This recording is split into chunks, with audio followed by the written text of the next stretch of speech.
Kecurangan si penjual daging juga dilakukan oleh oknum pedagang lainnya. Agar Anda tidak terjebak membeli dendeng busuk berbahaya, di segmen ini kami akan hadirkan tipsnya untuk Anda. Dan di segmen berikutnya, kami juga akan menghadirkan berita-berita terhangat lainnya dalam reportase utama.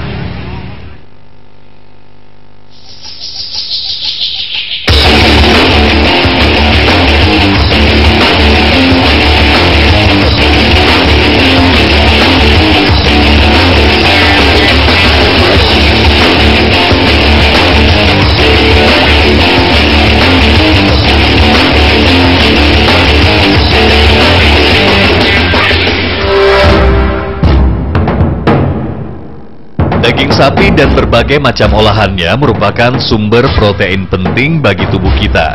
Sayangnya, harganya yang semakin mahal membuat banyak oknum memanfaatkan keadaan ini. Dengan berbagai akal busuk, para oknum ini menghalalkan segala cara.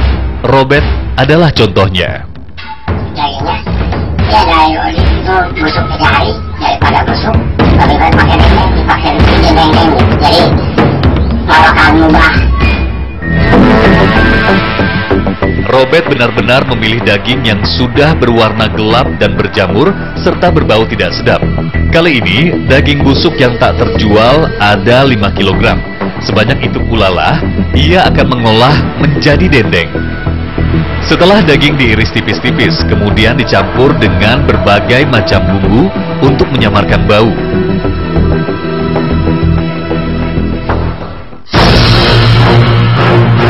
Setelah dilumuri gula merah, warna kusam dan gelap dari daging tersebut pun sudah benar-benar tidak tampak. Ini tentu berbahaya karena orang awam akan sulit membedakan dan mengetahui bahwa dendeng yang dibeli merupakan dendeng yang terbuat dari daging yang telah busuk.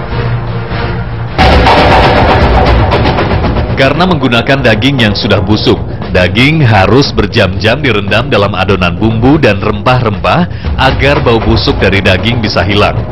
Setelah semua bumbu dan obat kimia meresap, dendeng buatan Robert pun dijemur hingga kering dan siap untuk dijual keesokan harinya. Dendeng buatan Robert ini sangat harum dan bentuknya pun sekilas sama dengan dendeng kebanyakan.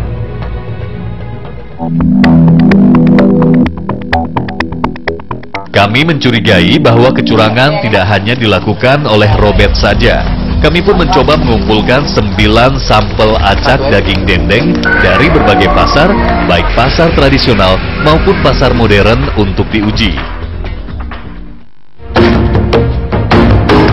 Kami lalu membawa sampel tersebut ke Laboratorium Teknologi Pangan Universitas Padjadjaran Bandung. Hasilnya ternyata cukup mengagetkan. Ternyata pembuat daging dendeng yang menggunakan daging busuk tidak hanya Robert seorang. Selain menggunakan daging busuk, 1 sampel acak yang kami uji juga terbukti positif mengandung boraks. Ada 2 yang positif, diduga menggunakan daging busuk, ya.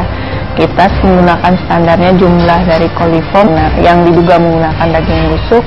Ternyata hasil uji boraksnya juga positif. Dalam jangka waktu panjang, boraks yang terakumulasi dalam tubuh bisa menimbulkan gangguan hati dan ginjal. Sementara itu, bakteri berbahaya yang terdapat dalam dendeng daging busuk tidak akan hilang walau sudah dimasak. Ini menyebabkan efek yang ditimbulkan malah akan semakin berbahaya terhadap kesehatan tubuh kita.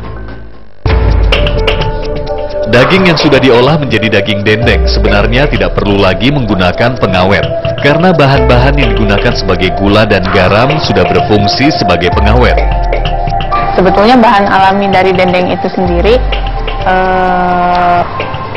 ada bumbu-bumbu, ya. Dalam hari ini ketumbar itu bersifat antibakteri, bisa digunakan sebagai bersifat pengawet juga. Kemudian dari gulanya juga bersifat mengawetkan juga, gitu. Tidak perlu ditambahkan bahan pengawet lain. Namun, kita tidak perlu khawatir karena masih banyak pedagang dendeng yang menggunakan daging sapi berkualitas bagus. Salah satunya adalah Adang. Selama 15 tahun Adang memproduksi, selama itu pula ia terus konsisten menghasilkan dendeng berkualitas.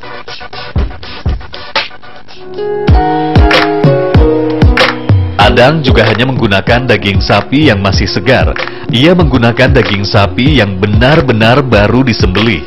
Waktu pengolahan daging yang maksimal adalah 12 jam setelah penyembelihan. Berbeda dengan dendeng buatan Robert yang bisa tahan selama 10 hari. Dendeng buatan Adang ini hanya bisa tahan 2 hari dalam suhu ruangan. Sementara itu, untuk membedakan dendeng yang berkualitas baik dengan dendeng dari bahan busuk tergolong sulit. Karena saat dibumbui, semua bau dan rasa tersamarkan. Salah satu cara yang masih bisa dilakukan adalah dengan melihat serat yang terdapat pada daging dendengnya. Dendeng yang baik masih menyisakan serat-serat daging pada fisiknya. Kalau saya jadi masak daging itu jadi berserap gitu ya, apalagi kalau dicincang itu kan gak jelas itu dagingnya daging apa. Cermatlah memilih makanan. Jangan sampai Anda tertipu hanya karena harga makanan yang murah, tapi malah bisa membahayakan tubuh. Karena kesehatan Anda tidak ternilai harganya. Tim Reportase Investigasi.